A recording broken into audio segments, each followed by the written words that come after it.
ઉત્સવમાં પધારેલના સર્વેને મારા નમસ્કાર.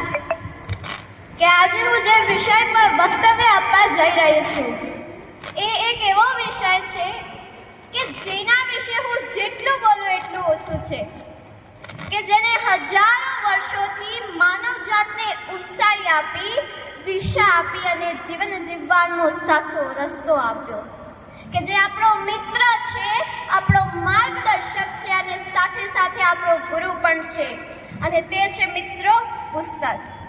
કે જિંદગીમાં જ્ઞાન પ્રગટાવી જીવનને મહેકાવે છે પુસ્તક. ઉરમાં નવી આશા જગાડી અનોખું તેજ ફેલાવે છે પુસ્તક. માનવીમાં માણસાઈ જગાડી હૃદયમાં પ્રેમ ફેલાવે છે પુસ્તક.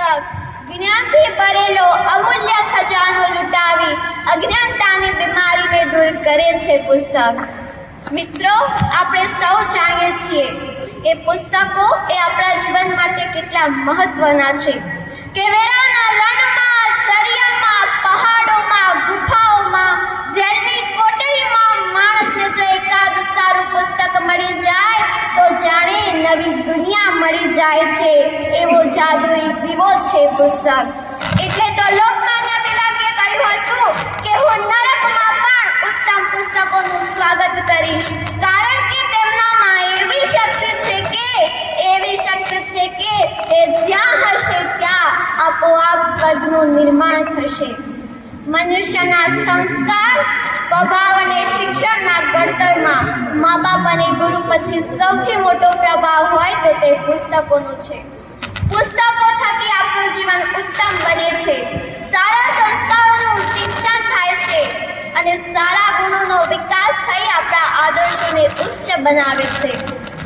पुस्तक जननी है, पुस्तक गुरु है, पुस्तक भगवान है, पुस्तक स्वर्ग है, पुस्तक के बिना जीवन पूर्णतः खाली है. મિત્રો, પુસ્તક એ સમાજમાં જાગૃતિ અને શિક્ષણ લાવવામાં મહત્વની ભૂમિકા ભજવે છે. કે સમાજમાં અંધશ્રદ્ધા, વહેમ અને કુરિવાજો વગેરેને દૂર કરીને નવચેતનાનો સંચાર કર્યો છે તથા માનવ જીવનને સુખમય અને સમૃદ્ધ બનાવ્યું છે. એ માનવ જીવનને પશુથી દેવત્વ તરફ લઈ જાય છે, તેમાં સારા સંસ્કારોનું સિંચન કરે છે અને તેને પથભ્રષ્ટ થતા બચાવે છે. તથા તે મનુષ્ય આ સમાજનું, આ રાષ્ટ્રનું અને આ દેશનું સાચી દિશામાં ઘડતર કરે છે. કે પુસ્તકો વાંચવાથી ચારિત્રનું નિર્માણ થાય છે, અને જ્યારે વિદ્યાર્થીના ચારિત્રનું નિર્માણ થાય છે ત્યારે જ આ રાષ્ટ્રનું પુનઃ નિર્માણ થાય છે. કે રસનીકના પુસ્તક એન્ડ ધ લાસ્ટે ગાંધીજીને સત્યાગ્રહની પ્રેરણા આપી હતી. તો કટકની હાઈસ્કૂલમાં 9મા ધોરણમાં ભણતા એક વિદ્યાર્થીના હાથમાં સ્વામી વિવેકાનંદનું પુસ્તક આવ્યું. તેના વાંચનથી તેઓ એટલા ગરકાવ થઈ ગયા, તેમણે એટલી પ્રેરણા પ્રાપ્ત કરી અને તેમણે એ વખતે નિશ્ચય કરેલો કે હું મારું સમસ્ત જીવન મારી ભારત માતા માટે સમર્પિત કરી દઈશ. પાછળથી તેમનું નામ નેતાજી સુભાષચંદ્ર બોઝ તરીકે ઓળખાયું. અરે, આપણા દેશમાં જેટલા મહાન દેશભક્તો થઈ ગયા, જેટલા મહાન પુરુષો થઈ ગયા અને જેટલા મહાન વીર ક્રાંતિકારીઓ થઈ ગયા, આ બધાના પ્રેરણા સ્ત્રોતો કોઈના કોઈ પુસ્તક, કોઈના કોઈ ગ્રંથ કે કોઈના કોઈ શાસ્ત્ર જ રહેલું હતું. કે શ્રીમદ ભગવદ્ ગીતા, કુરાન અને બાઇબલ જેવા ગ્રંથોમાંથી જગતના અનેક લોકોને પ્રેરણા મળી છે.